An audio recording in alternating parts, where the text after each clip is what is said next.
じゃあ、改めまして、ミントの田島と申します。よろしくお願いします。以前、イノプロのデモデイですかね、に参加させていただきまして、で、IU の学生の皆さんのピッチが、本当にクオリティが高かったのを記憶しております。で、あの後ですね、数名の方から、質問とかいろいろいただいて、で、冒頭、志村さんからもお話があったと思うんですけど、その中で、ご質問の多かった、投資判断軸であったりとか、なんかそのあたりをメインにお話ができればと思いますので、よろしくお願いいたします。はい。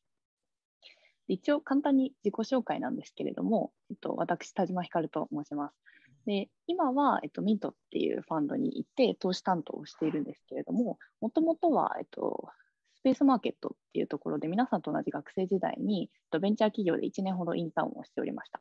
で、その後、新卒では人材会社に入って営業を2年ほどしていて、で、ベンチャーにその後転職して、今の会社に来たというようなキャリアになっておりますと。いろいろ話したいことあるんで、自己紹介はサクッと終了させていただきます。すいません。はい。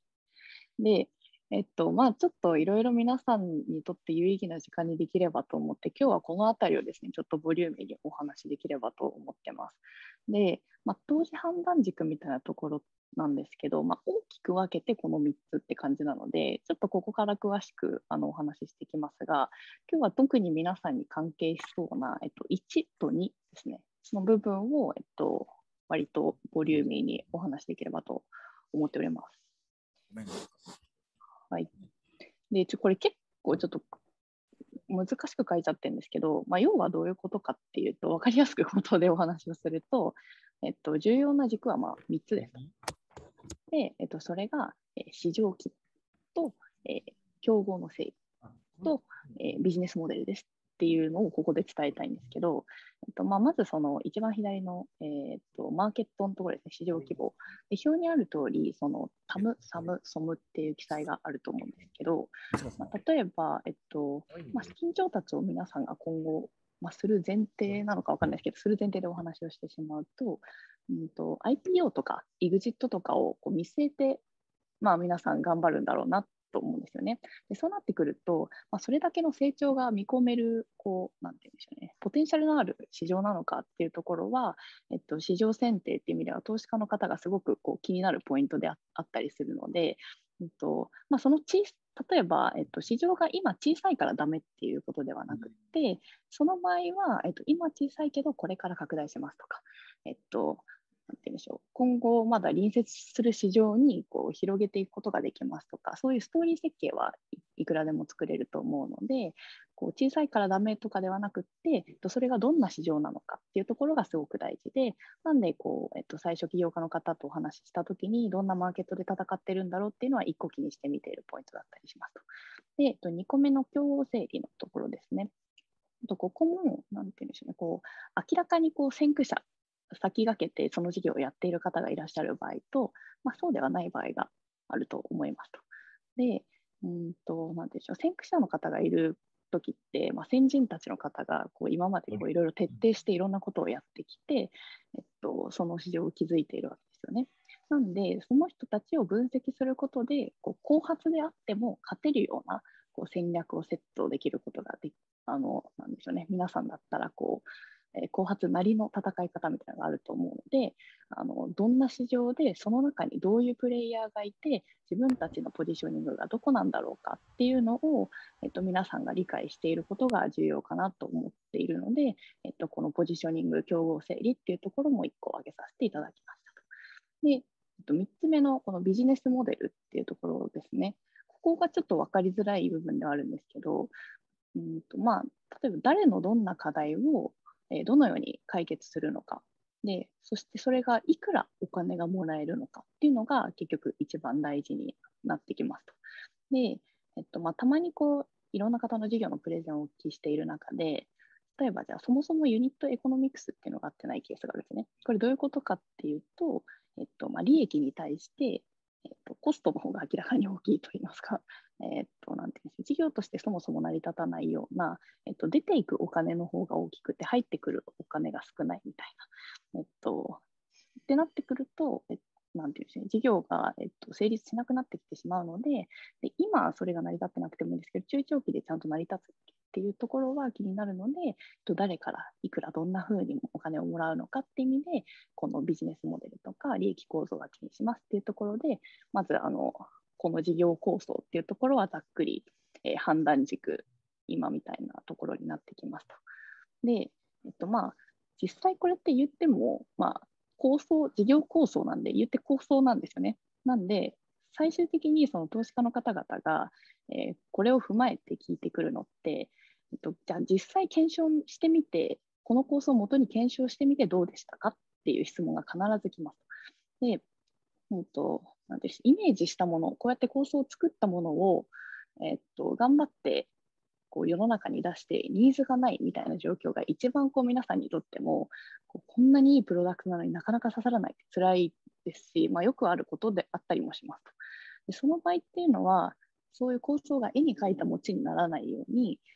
基本的には仮説検証を踏むっていうプロセスがあると思うんですよね。でそれ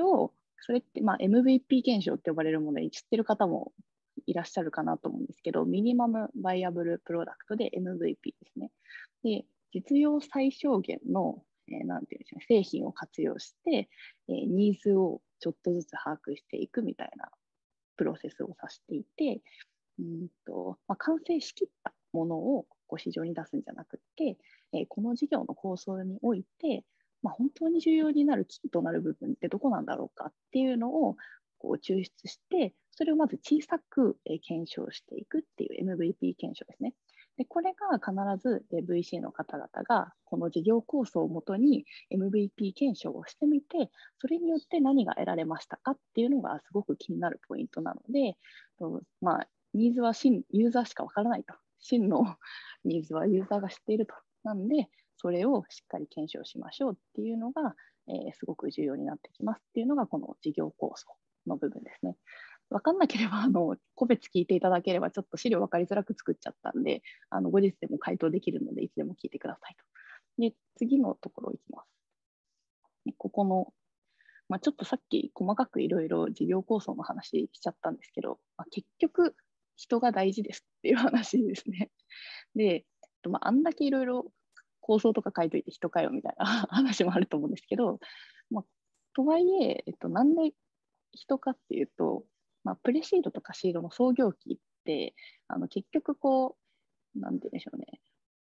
例えば事業検証をして、さっきの PMF、要は世の中にフィットするプロダクトでしょうかっていうのを試して、基盤を固めていくような創業期が、シードだと思うんですけど、場合によってはもうちょっと方向転換しなきゃいけないなとか、事業をピボットしなきゃいけないなってなることもあると思うんですよね。でそれはもちろん悪いことではなくって、別のチャレンジをしましょうと。でそれが例えば、投資家の人がすでに投資していた場合、この事業に投資したのにってなってくると、なんでしょう、意味ないなと思ってて、この人に投資したから事業が変わっても一緒に頑張れるよねっていう関係値がすごく大事だったりするんですよね。なんで、人っていう部分で皆さんやっぱりすごく見てて、この人ってじゃあどういう性格で、01の立ち上げ得意な人なんだっけ、事業が変わっても起業家として頑張れる人なんだっけとか、そこの熱量とか、もしくは VC の人との相性みたいなのって結局すごく大事ですと。で、本当個人的な意見を言うと、せっかくやるなら、なんていうんでしょう、一緒にモチベーション高く行くぜって楽しいマインドでチャレンジしたいじゃないですか。やることが難しい分、なんですね、一緒に頑張ろうねっていう雰囲気でやれることも重要だと思うので、そういう意味で相性とか人みたいな部分は大事ですよっていう意味で、その起業家評価っていう項目がありますと。でここにいっぱい項目あるじゃないですか。なんですけど、特にいろんな起業家の人に会ってきて、学生の場合っていうのは、社会人経験のある起業家の人と比べて、見られてるポイントが意外と違ったりしますと。で、それが何なのかっていうところを今日お話ししておくと、例えば、直近だとやっぱり若くて、すでに若い段階で事業経験死ぬほどしてる人ってあんまりいらっしゃらないんですよね。で、その場合って、じゃあ愛嬌があって、大人とのコミュニケーションがすごく取れる方々。でプラスアルファで素直で成長角度が高い人といいますか、ラーニング力がある人みたいなのはやっぱり成功する人が多いなと思ってます。でこれはなんていうんですかね、VC の人と面談したときに1回会ったときと2回目会ったとき、何回か壁打ちしていくと思うんですけど、その差分が大きい、明らかに成長してるな、前回と変わってるなっていう部分が相手に見せられるかどうかみたいなので、ちょっと定性的な表現ですけど、すごく大事かなと思っていて、そういうなんでしょう、ポテンシャルみたいなところはやっぱり今後 VC の方に会うときにうまく見せられると良いかなと思っていて、でさっきの大人とのコミュニケーションみたいなのは、冒頭言ったように、全てを経験している若い人ってなかなかいらっしゃらないと思うんですけど、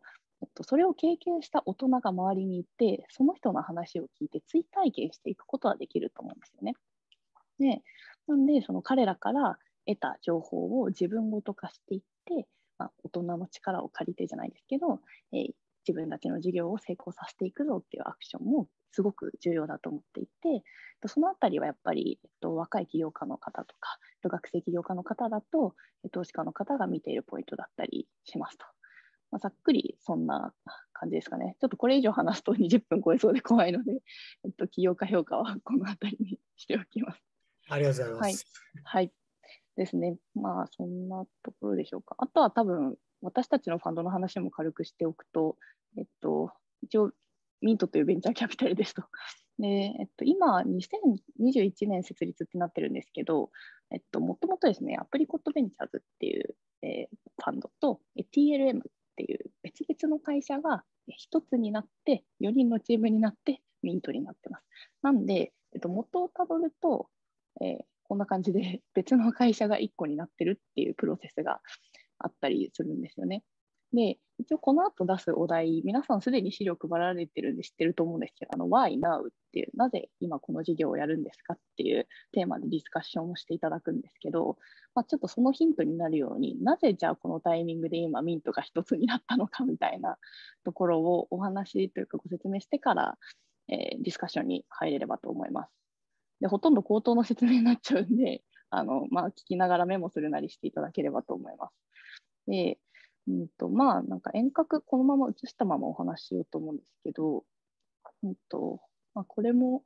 なかなか世の中に出てこないベンチャーキャピタルの現状みたいなお話にちょっと通ずるんですけれども、例えば、今このベンチャーキャピタル、シードのベンチャーキャピタルが合併して一つの会社になるっていうのが非常にレアなんですよ。これまで事例があんまりないことなんですよね。で、それがなぜ今ミントになったのかっていうところに通ずるお話なんですけど、まず1個目の理由が、VC の市場の変化、市場の盛り上がりみたいなところに起因しています。で、先にちょっと全部2個目が、競合の変化、要はがありますと。で、3個目が、タイミングっていうので今のミントになっているんですけど、この3つ、一個一個ちょっと軽く補足をすると、1個目の市場の変化、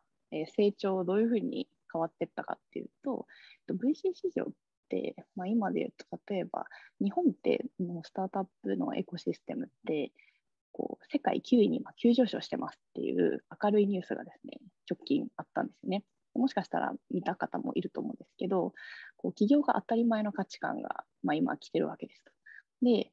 数年前だとそれって信じられないことだったんだなと思うんですけど、それを象徴するかのように、国内のベンチャーキャピタルっていうのは増えていて、で、スタートアップへの投資金額っていうのも実は増えてきてます。で、最近だとシリアルアントレプレナーって呼ばれる連続起業家っていう方が創業して間もない段階で大型の調達、シードファイナンスっていうのをするっていう現象が実は起きてたりして、でさらに言うと、あともう一個の変化が、海外の投資家の方々が日本のマーケットに注目をし始めて、皆さんが知ってるか分からないタイニーとか、キャディーさんとか、オーティファイさんみたいな、海外の投資家の人を株主に招き入れるみたいなケースが出てきたと。で、つまり何が言いたいかというと、ファイナンス市場、VC 市場ってシードファイナンスの大型化とか、海外の、VC の人たちが日本に参入してくるみたいな、VC 市場の変化が起きているので、この変化への対応が求められていますっていうのがあって、盛り上がっている中でどう対応しますかっていうのが、まずミントも変わらなきゃいけないねっていうので、1個理由としてあります。で、さっきの、競合っていうか、これ、競合の話ですね。2個目の競合っていうところでいくと、これ、どっちかっていうその、VC の各社の体制、組織体制の変化が起きているっていう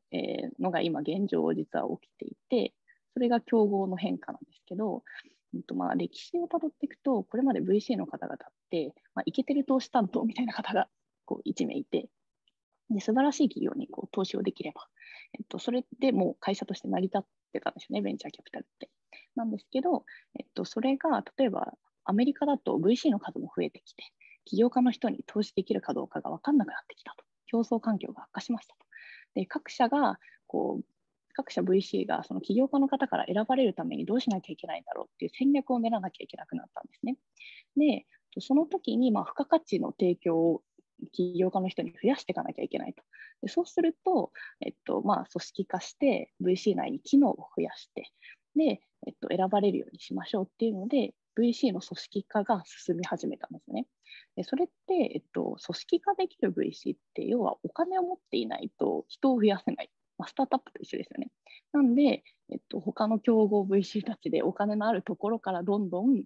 織化が進んで、各社 VC の戦い方が変わってしまって、競合変化を見ていくうちに、我々もちょっと戦い方変えなきゃいけないねっていうので、まずミントになるっていう選択肢を取ってるっていうのが2点目です。はい。でそして最後に言った3つ目がタイミングですって言ったと思うんですけど、これはなんて言うんでしょう、今このタイミングでお互いが強みを補完し合える2社がたまたま出会えたってこと偶然みたいな感じで、補完し合えるパートナーに出会えたので、今この選択をしていますっていうお話になりますね。で、少し遅れて、例えば他のファンド同士が合併をしているケースだと、2番煎じで合併しましたけど、話題性とかなくなってくるんで、今やろうよっていうので、タイミングが大事だったねっていうので、この3つの背景で、私たちは今、ミントになりましたっていう、これが我々の Why Now ですと。はい。で、ここからはですね、皆さんのディスカッションにつなげられればと思うんですけど、皆さん事業アイデアを考えていらっしゃると伺っておりまして、なんで、今考えている皆さんの事業アイデアにおける Why Now ですね、なぜ今この事業なのかっていうところをぜひディスカッションしていただければと思うんですけど、多分、ヒントになるか分からないですけど、基本的にはその市場規模だったりとか、その市場の成長性みたいな話がメインになるのかなとは思うので、なんで今なんだろうかっていうのを、特に正解がバチッとあるわけではないので、皆さんなりに議論をしていただいて、それが聞ければ非常に嬉しいなと思っております。はい、こんな感じでしょうか。皆さんお疲れ様でした。やっぱりいろんな学生起業家の方をお会いするんですけど、皆さんしっかり考えてたりとかリサーチされてて、非常に素晴らしいなっていうのがまず全体感としてありまして、今やる理由って大体これに集約されるよみたいな5つを話させていただいたんですよ。1個目がその新しいデバイスとかプラットフォームが浸透し始めましたよ。だから、今自分たちのサービスを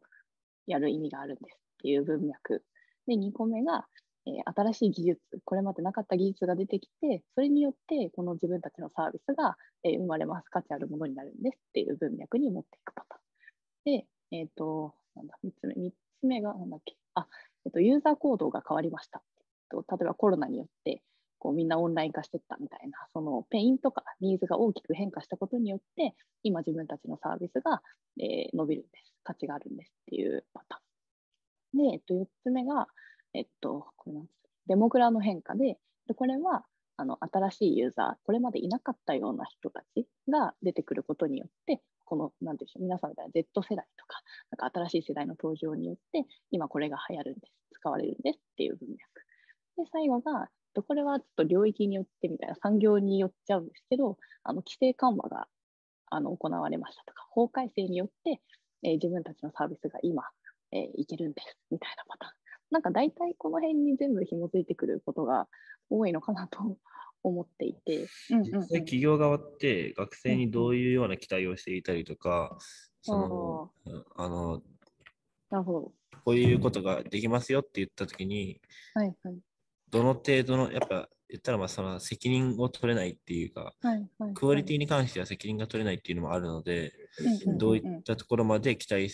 できるかなっうんうん。ていう、その田島さんの会社だったらでいいんですけど、あ、はいはい。どうでしょでも、うかね。そうですね。今おっしゃってる、なんかその企業ごとに、その学生に求めるニーズかなり違うとは思うんで、まあ、なんかさっきの、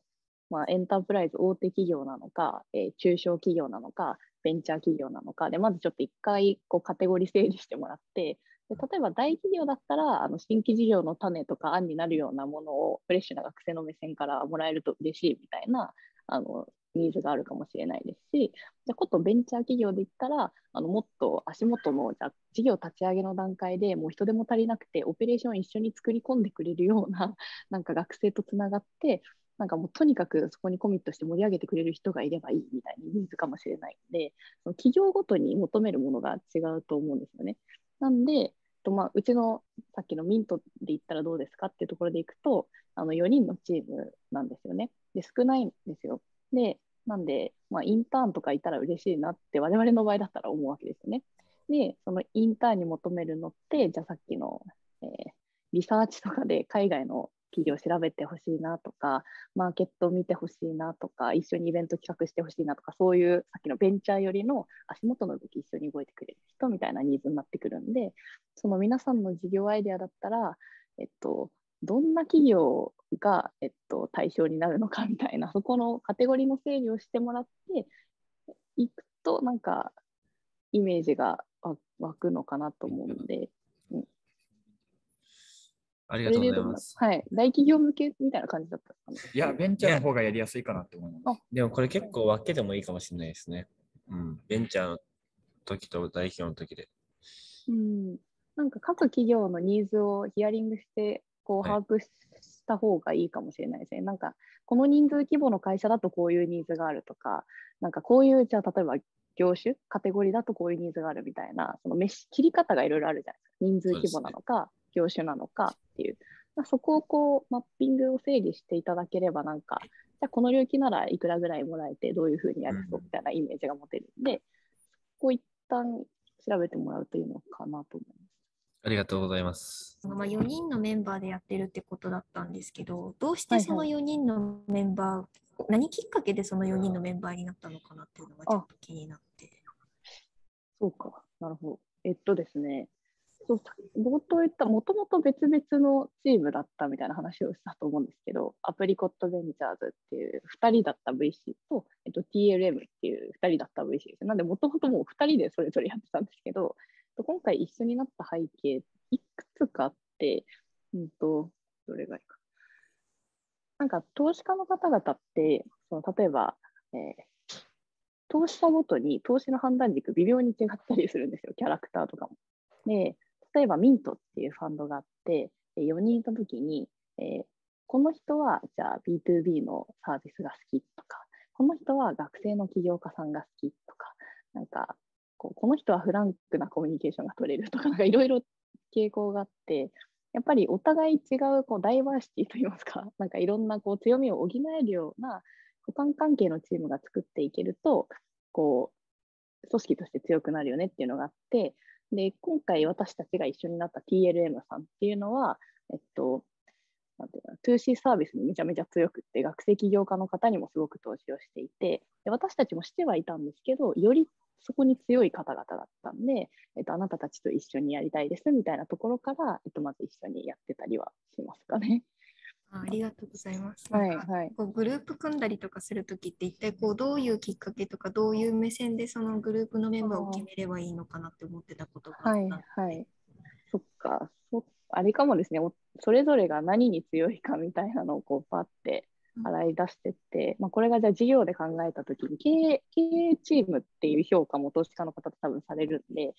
じゃあ、社長さんがビジネスサイドに強い場合は、開発、エンジニアにできる人もいた方がいいよねとか、なんか得意不得意のバランスをチームで補えれば OK みたいなのがあって、なんで一緒にやるパートナーなんていうんだろうな、お互いの得意不得意洗い出した上で、それが補完関係になってればよりいいかもしれないですし、別にそこが補完じゃなくても、もう信頼してるから一緒に頑張れるんです。だったら、それはそれで全然いいと思うんで、いろんなパターンがあるかなと思います。ありがとうございます。田島さんも今何社ぐらい投資してるんですか、担当では。毎週定例してみたいなところは今2社に絞ってて、でただなんかなんていうんだろう、コミュニケーションの取り方が会社によって違うんですよね。月1回の定例がいいですっていう方もいらっしゃればって感じなんで、そこのバランスによるって感じなんですけど、今定例組んでるのは6社ぐらい。6社で、はい。で、さっきの、まさにこれから次のシリーズ A の調達に向けて準備が頑張らなきゃいけないですって言って、まめに連絡を取ってやってるのが2社。で、ファンドとしては過去85社、過去累積で85社投資をしていて、で、それぞれがなんていうんですかね、担当を分けてるみたいな感じなんで、で私も言ったらそんなに歴が深いわけではないので、皆さんが例えばじゃあ VC やりたいってもしなる人がいるとしたら、私はどちらかというとまだ皆さん寄り側の方だと思うんで、お話も聞けると思いますし、何かあればぜひ聞いてください。ありがとうございます。はい、今度はあれですよね、投資先でインターン募集してるんで、ちょっと IU で。そうですね。そうですね、なんか私たちのミントとしてっていうのもありますし、その投資先の方々で、これから事業を作っていく人たちがインターン結構探してたりするんで、全然興味ある方いらっしゃれば、創業期なかなかジョインできないと思うんで、貴重な経験できると思いますし、ぜひご連絡いただければと思います。ですね。でも、そうで、なんかやっぱ皆さん、素敵な事業アイデアをこれから形にしていく段階だと思うので、なんかWhy now ってなんで今なのかみたいなところって、なんだろう、まだ変化が起きていない場合ももちろんあるわけですね。これから来るかもみたいな、その来たる未来を待つみたいな、未来にかけてるんですってある種っていうことも全然あると思ってて、なんでどっちかっていうとなんていうんだろう、自分たちが本当に信じられるこのサービスやりたいとかこの領域やりたいっていう熱量を込めてできるところに長くここならビジネスやっていけるぜってところにぜひ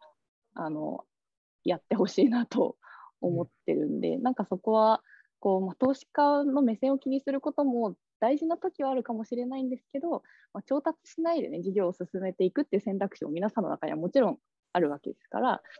自分たちが本当にいいと思えるところで事業を作っていただければと思うんで、ぜひ頑張ってください。今日あれですか、投資したくなった事業プランありましたか？投資したくなった事業プラン。事業プランか。なんか興味があるのは、これ皆さんにも言ったんですけど、VC が興味を持ちやすい領域って、今で言うと Web3 とか NFT とかクリエイターエコノミーみたいな文脈だったりするんで、やっぱ NFT は面白いなっていう感じで、領域的には感じてますっていうのと、あとはなんか今の皆さんがやってる事業アイデアを投資家がここ興味あるよって言ってる領域にうまく寄せてストーリーを持っていくこともできると思ってて、なんかそこの設計次第では別にどれもよくは見せれるんで。なるほど。はいはい。なんで全然そうですね。企画売るビジネスもバッチリ大丈夫ですかね？大丈夫です。なんかそれもなんで笑ってるんですか、なんかじゃあ大企業向けにするサービスですとか言って、なんかそれをじゃあ今だと SaaS と呼ばれるモデルがVC の方々ってこれからも伸びるって言っていて、その SaaS のモデルにうまく組み込めるような形にして、で大企業向けのサービスにして大きい単価でしかもお金もらえるんですとか言われたら、もしかしたら面白いってなるのかもしれないんで、そこのなんか設計次第だとは思うんで、アイデアの種は、皆さん素晴らしいと思うんで、そこからの作り上げ方だけなんか全然これから相談いただければ全然いい方向にみんな持っていけると思うんで。わかりました。ありがとうございます。ありがとうございました。じゃあ失礼します。